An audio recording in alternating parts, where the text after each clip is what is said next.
পিরোজপুরের নাজিরপুর বৈঠাকাটা বেলুয়া নদীর বুকে জমে উঠেছে ভাসমান সবজির বাজার। জেলা শহর থেকে ৩০ কিলোমিটার উত্তর দিকে এ ভাসমান সবজির বাজার অবস্থিত। কৃষিপ্রধান এই উপজেলায় বেশিরভাগ কৃষিপণ্য এ অঞ্চলে উৎপাদন হয়ে থাকে। ভাসমান বাজারটি বহুল প্রচলিত হওয়ায় দেশের খুলনা, ভোলা, চিতলমারী, মোরেলগঞ্জ, বাগেরহাট সহ অন্যান্য জেলার কৃষকেরা তাদের উৎপাদিত কৃষিপণ্য এ বাজারে নিয়ে এসে পাইকারি বিক্রি করেন। মোটামুটি ভালো কম বেশি যায় ওই বেলাতে। গতবারে আর আগে তো লস খাই অনেকটা, বিক্রি ভালো হচ্ছে। বর্তমানে সপ্তাহে শনি ও মঙ্গলবার এ ভাসমান বাজারে তরমুজ, বরবটি, কুমড়ো, পুঁইশাক, করলা, পটল, কাঁচা কলা, টমেটো, কাঁচামরিচ, সবজি, চারা সহ বিভিন্ন কৃষি পণ্যে ব্যাপক সমারোহ ঘটে। বৃহৎ তরমুজের বাজার রয়েছে, আপনারা অবশ্যই জেনে থাকবেন এবং খুশি হবেন যে এখানে প্রতি হাটে প্রায় ৩৫ থেকে ৪০ লক্ষ টাকার তরমুজ বেচা কিনা হয়। এই বাজার থেকে ক্ষুদ্র ব্যবসায়ীরা কৃষি পণ্য ক্রয় করে বিভিন্ন বাজারে বিক্রয় করেন। কৃষকেরা কাকডাকা ভোর থেকে ডিঙি নৌকায় ও ট্রলারে কৃষি পণ্যের পসরা সাজিয়ে আসতে শুরু করেন এবং ক্রেতারাও বাজারে আসার ফলে এক দৃষ্টিনন্দন হয়ে ওঠে বাজারটি।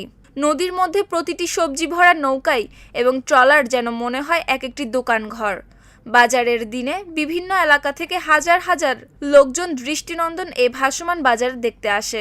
হাটে আসা বেশ কয়েকজন কৃষকের সাথে কথা হলে তারা জানান, রাস্তাঘাট অনুন্নত থাকায় এবং এখানকার খাল, নদী কচুরিপানায় আটকে পড়লে তারা সময় মতো সবজি নিয়ে হাটে যেতে পারেন না, ফলে অনেক সময় তাদের উৎপাদিত সবজি নষ্ট হয়ে যায়।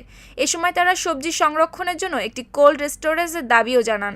সোমবার নাজিরপুর বৈঠাকাটা ভাসমান বাজার পরিদর্শনে এসেছিলেন পিরোজপুরের জেলা প্রশাসক মোহাম্মদ আশরাফুল আলম খান। দেখলাম এখানে একটু অগোছালো ভাব আছে, তবে এখানে যদি আমরা পার বাঁধানো যায় বা পারের যে দোকানগুলো আছে এগুলা থেকে যদি আরো নান্দনিকতা আনা যায়, তাহলে আমার মনে হয় এর সৌন্দর্যতা আরো অনেক গুণ বৃদ্ধি পাবে। আমি এখানে আজকে এসেছি, যেই জিনিসগুলো আমার দৃষ্টিগোচর হয়েছে আমি সেগুলো নিয়ে কাজ করব। স্থানীয় প্রশাসন, বিশেষ করে উপজেলা প্রশাসন, জেলা পরিষদ, আমরা সকলে মিলে কাজ করলে আমি মনে করি যে এই অঞ্চলটি বা এই বাজারটি একটি সুন্দর বাজারে পরিণত হবে। এ সময় অন্যান্যদের মধ্যে উপস্থিত ছিলেন নাজিরপুর উপজেলার নির্বাহী কর্মকর্তা মোহাম্মদ ফজলে রাব্বি, নাজিরপুর উপজেলা সহকারী কমিশনার কৌশিক আহমেদ, কলারদোয়া ইউনিয়নের চেয়ারম্যান মোহাম্মদ হাসনাত ডালিম। নিউজ ডেস্ক, সুপ্তি রায়, ভোরের আকাশ।